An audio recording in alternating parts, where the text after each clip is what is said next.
Yes, so today I want to talk to you about an experiment that we're running inside of AGGrid, thinking about how can we render to each of these frameworks, React, Angular, Vue, maybe we can add in a few more, including JavaScript, of course, without duplicating a lot of our code.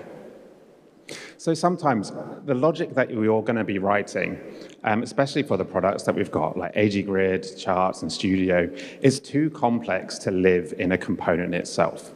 So once you get to that point, you need to start thinking in kind of bigger scale, how do we structure our code base to make sure that it scales and that we can actually write this code in a clean, testable way?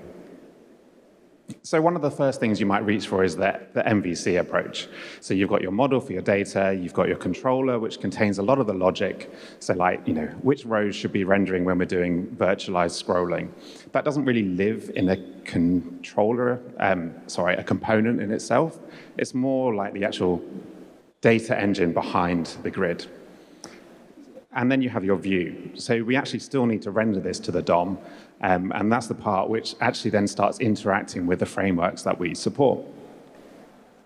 But the question becomes, well, what actually needs to live in that view?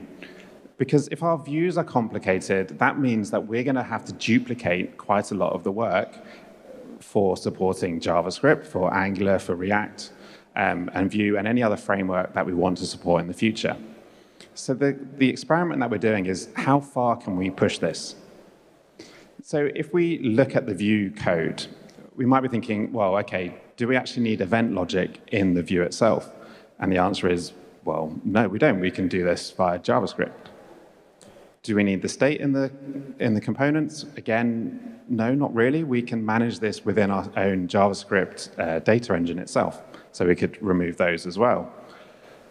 And then we look at a React component, we can see this nested tree of components, and you think, that is defined in the component, but is it actually critical that this is in the Vue? We're all very familiar with tree structures, so that itself could be pulled out. And then we keep going, we get down to this level where it's an element with a value inside of it. And it's like, well, actually, we can't go any further. This is as low as we can go, and this does need to have to be the Vue. But if all of that Vue logic has collapsed away, been pulled out of the Vue, and it's just the DOM content, it's more likely that we're actually just working with a DOM API here.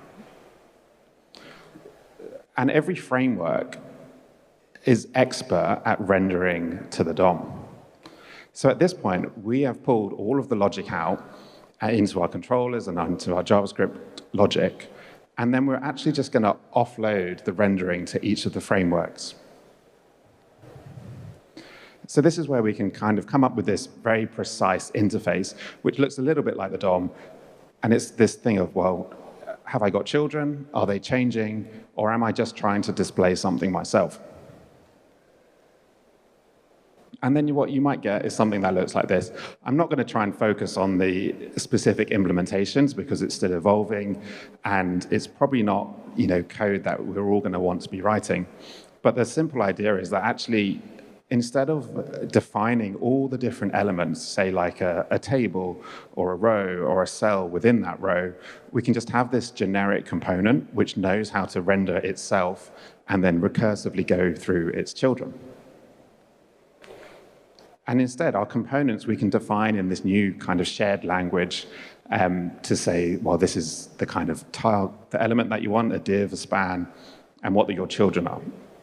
And once you've done that, you can have a DOM renderer, you can have a React renderer, and they can both work on these same components. And so the idea is the component doesn't know and shouldn't care about what framework is actually rendering it. It just wants to be rendered to the DOM.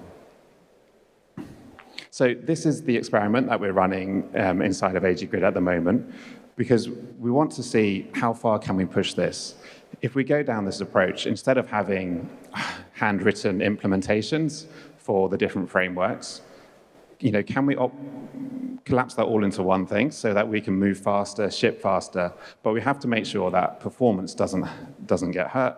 You can still render your custom React components within the grid, but it's looking promising, and we're excited about where this is going.